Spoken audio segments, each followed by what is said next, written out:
The Bible Study Podcast, episode 477. Today, the Bible Study Podcast continues the study of Proverbs with chapter 15.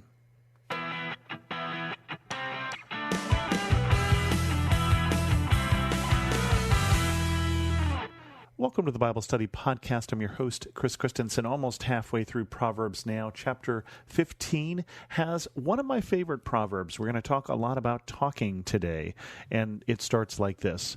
A gentle answer turns away wrath, but a harsh word stirs up anger. You can often get yourself out of a bad situation just by talking nice, just by being a nice person and using kind words. And you can also make things a lot worse with your words. And if you don't believe that, you haven't lived long enough yet. Continuing on, the tongue of the wise adorns knowledge, but the mouth of the fool gushes folly. I like gushes folly. We need to be careful what we say, lest we are gushing folly. You'll notice that gushing has that connotation that there's just a spew, there's just a fire hose of stupid coming out of her mouth here. The mouth of the fool is just not governed. It's just not being careful what you think about and not passing what you say through the brain first on the way out. But I also like the tongue of the wise adorns knowledge. It adds on to, it makes it better. The eyes of the Lord are everywhere, keeping watch on the wicked and the good. Nothing for you to do here, just be aware. God is watching. The soothing tongue is a tree of life, but a perverse tongue crushes the spirit. We have the ability to either build up or tear down people, to crush spirits, or to be a tree of life, to provide that sort of help. One of the people in my household is going through a tough time this week because of something that happened to them this week, and there was a chance for me to respond. And what I respond and how I respond to that could help determine whether next week is better than this one. A fool spurns a parent's discipline, but whoever heeds correction shows prudence. How many different times have we said that in Proverbs, that you can't get smarter, you can't get wiser if you don't let yourself be corrected? The house of the righteous contains great treasure, but the income of the wicked brings ruin. Again, this is part of that ongoing theme of good to the good, bad to the bad. The lips of the wise spread knowledge, but the hearts of fools are not upright. Interesting, we're comparing the lips and the hearts, but remember, lips are connected to hearts in the sense that what we say comes out of our feelings, and really not often out of what we're thinking, but often out of our feelings. So the lips of the wise spread knowledge. They make everyone around them smarter, wiser. But the problem with the fool isn't just with the lips, but it's the hearts that are not upright, the hearts that are not right with God. And that's what's coming out that Proverbs calls foolishness. The Lord detests the sacrifice of the wicked, but the prayer of the upright pleases him. Now, remember here that when we talk about the sacrifice of the wicked, we're talking about people who are going through the right motions. God encourages worship and sacrifice, but so many times in the Bible it says, if you discover that you have something against your brother and you come to the altar with your sacrifice, leave the altar, go make things right with your brother. Right? In Isaiah, again, we get I'm rejecting your sacrifices because you're living differently than you're going through the motions. God doesn't just want us to go through the motions of worship or attending church or reading Bibles or listening to Bible study podcasts. He wants us to do what we're told. He wants us to do what the Bible is instructing us. And that is why the prayers of the upright please him. It's a relationship of love. It's a relationship that is reciprocal. The Lord detests the way of the wicked, but loves those who pursue righteousness. And that's why those prayers are so pleasing to him. It's a relationship of love. Stern discipline awaits anyone who leaves the path. The one who hates correction will die. Again, those two themes, correction and path, that everything we're doing is on a path to somewhere. And correction is a way of getting us back to the right path, right? It's just like you're lost, but you're not asking for directions. You're just going to stay lost. Death and destruction lie open before the Lord. How much more do human hearts? Again, God is watching, is what this is saying, and God knows what we're thinking and also what we're feeling. And that's both when we're feeling good things, but it's also when we're feeling crummy. When we're having those really bad days, God knows what's on our hearts and also knows what we're concerned about. And that's one of the reasons we bring those things to Him in prayer, is to talk about them with somebody who already knows about them. Mockers resent corrections, so they avoid the wise. Again, that theme of correction, but here it's saying that if you don't want to be corrected, you avoid those very people who can help you, those very people who can bring you correction and get you back on that right path. A happy heart makes the face cheerful, but heartache crushes the spirit. You know this to be true. You can tell when somebody's got a happy heart. You can tell it's written on their face. But you can also tell, if you're paying attention, when the people around you have been crushed, when their spirits are in bad shape and they need that helpful word. The discerning heart seeks knowledge, but the mouth of a fool feeds on folly. Talking again about the mouth, but this time not what is coming out, but what's coming in, and that there is an appetite for foolishness. While those who are discerning, those who can tell the difference between what is right and what is wrong, are looking for information. They're looking for knowledge. They're looking for wisdom. All the days of the oppressed are wretched, but the cheerful heart has a continual feast. It sometimes seems like the people who things are going well for are happier, but I think often we'll find the people who are more joyful have more things going well. And I know that sounds backwards, but I think the cheerful heart has a continual feast if we can reform our mind and hearts. And I think prayer is part of doing that.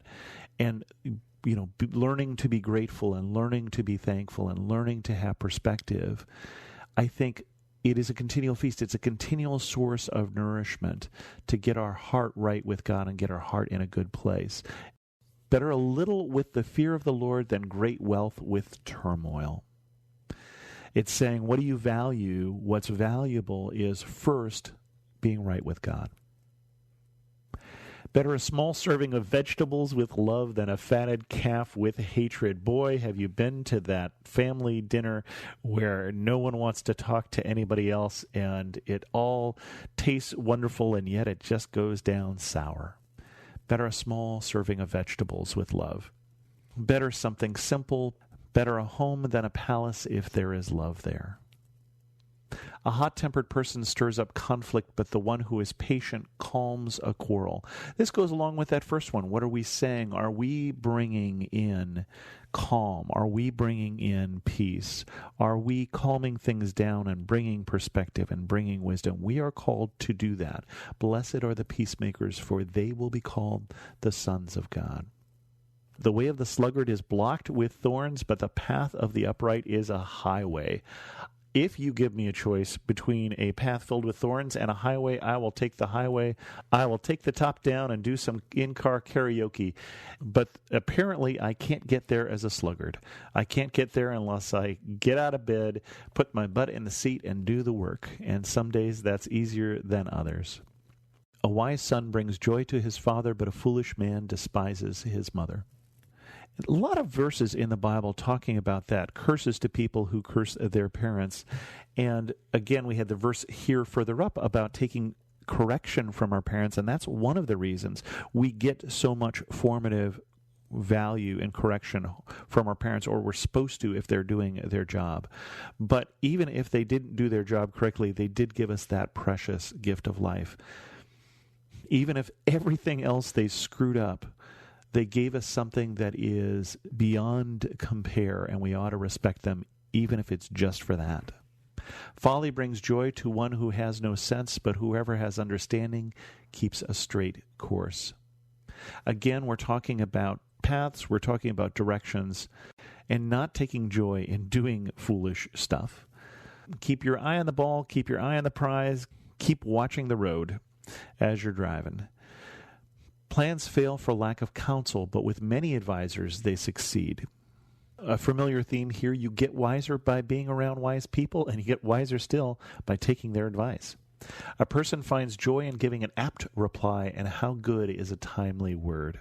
How good is a timely word? Pause here for a second. Pause the podcast, if you would, and think about the best thing that anyone ever said to you, that timely reply that was so important to you. And then write that person a thank you. Let them know how valuable that was for you. And then think about who needs that word from you. Go ahead, pause the podcast and do that now. Okay, we're back. The path of life leads upward for the prudent to keep them going down to the realm of the dead. Again, we're on a path. Where are we going? Preferably upward and not to the realm of the dead. And so being prudent, again, prudent is using wisdom when you make your decisions, right? The Lord tears down the house of the proud, but he sets the window boundary stones in place. You can build anything you want without God. You can build anything you want in opposition to God, but don't expect it to last. The Lord detests the thoughts of the wicked, but gracious words are pure in his sight. Again, what we say, and are we gracious? Are we using words as we talk to people that say, I understand you're not perfect, and that's okay. You may not be worthy of my love, but I love you. That's what gracious is, right? You don't have to earn the love. You don't have to be perfect. I'm still going to use words that are loving. The greedy bring ruin to their households, but the one who hates bribes will live. Bribes imply corruption, and that is definitely something that God is against. And the greedy bring ruin to their households because if your heart is set on that, remember those vegetables with love is more important, that our heart is set on love, not stuff. The heart of the righteous weighs its answers, but the mouth of the wicked gushes evil. Boy, we got gushing again here. The weighing our answers, we're pausing before we talk to think about it and to weigh the value. Is this going to be helpful? Is this going to be truthful? Is this accurate? Do I need to say that a different way? Putting the mouth after the brain in that path that goes from the idea to the thought to the mouth. Instead of gushing, instead of spewing evil, instead of saying the thing that we shouldn't have thought, let alone said. The Lord is far from the wicked, but he hears the prayers of the righteous. Cool. Light in a messenger's eyes brings joy to the heart, and good news gives health to the bones. It does indeed. Whoever heeds life-giving correction will be at home among the wise. Oh my gosh, are we keeping score? How many times we've been told, we're going to be wrong. We're going to be wrong, and sometimes we're going to need correction. So listen when you are corrected. Those who disregard discipline despise themselves, but the one who heeds correction gains understanding. I don't know how many different ways there are saying this, but when you're wrong, admit you're wrong, take the correction, and move on. Wisdom's instruction is to fear the Lord, and humility comes before honor. That taking of correction is showing humility. That taking of correction that says, I can learn because I'm not perfect and I don't think I'm perfect. I can take that correction. I can show humility that says, I'm not the center of the universe. And then that can lead to honor in the sense that those who humble themselves will be exalted. With that, we're going to end this episode of the Bible Study Podcast. We'll have more Proverbs for you next week, but I hope you remember the ones from this week. Be careful what you say and watch the path that you're on and take correction. If you have any questions, send an email to host@thebiblestudypodcast.com, or better yet, leave a comment on this episode at thebiblestudypodcast.com and tell me that you told that person thank you for that kind and timely word. And thanks so much for listening.